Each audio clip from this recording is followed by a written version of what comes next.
রোহিত নেই, বিরাট নেই, ভারতীয় টপ অর্ডার কি আক্রমণ ভুলে যাবে? এমন আশঙ্কা করাটা অন্যায় ছিল না, কিন্তু গত কয়েক মাসে এই আশঙ্কা উড়িয়ে দিয়েছেন ভারতীয় তরুণরা। এর মধ্যে রোহিত শর্মার আফসোসটা পুরোপুরি ঘুচিয়ে দিতে এসেছেন যেন আরও বিস্ফোরক এক তরুণ।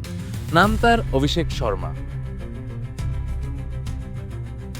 ম্যাচের পর ম্যাচ আগুন ঝরানো ব্যাটিংয়ে প্রতিপক্ষের ধস নামিয়ে দিচ্ছেন অভিষেক।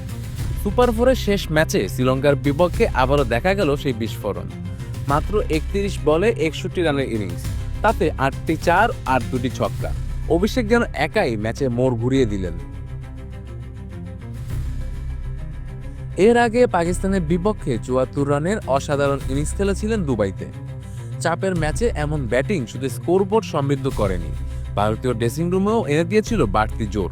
বাংলাদেশের বিপক্ষে তার ব্যাট থেকে আসে ৭৫ রান, যেখানে একের পর এক কভার ড্রাইভে মুগ্ধ করেছিলেন সমর্থকদের। টুর্নামেন্ট শুরুর পর থেকেই ধারাবাহিক ছিলেন অভিষেক। প্রথম ম্যাচেই আরব আমিরাতের বিপক্ষে করেছিলেন ৩০ রান, এরপর পাকিস্তানের বিপক্ষে ৩১, ওমানের বিপক্ষে ৩৮। এই ইনিংসগুলো হয়তো খুব বড় নয়, কিন্তু প্রতিটাতেই দলের জন্য ছিল কার্যকর অবদান। আর সুপার ফোরে এসে যেন একেবারে উড়াল নিলেন।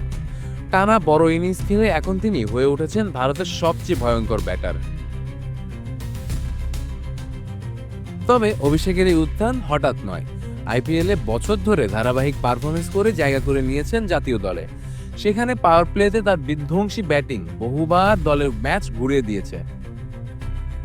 সেখান থেকে নির্বাচকদের আস্থা অর্জন করেন, আর এবার এশিয়া কাপে প্রমাণ করলেন যে তিনি শুধু ফ্রাঞ্চাইজি ক্রিকেটই নন, আন্তর্জাতিক মঞ্চেও সমান কার্যকর।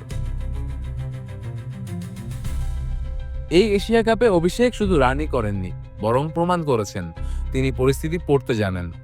নতুন বলে বোলারদের উপর চওড়া হওয়া কিংবা মিডল ওভারে স্পিনারদের বিপক্ষে গ্যাপ খোঁজা, সব কিছুতেই ছিল পরিণত ব্যাটসম্যানের ছাপ।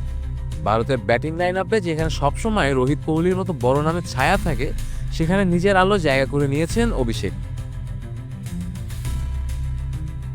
এখন একটাই প্রশ্ন, এই ইনিংসগুলো কি শুধু এশিয়া কাপের জন্য, নাকি ভারতের টপ অর্ডারে লম্বা সময়ের জন্যই নতুন রাজত্ব শুরু করে দিলেন অভিষেক শর্মা?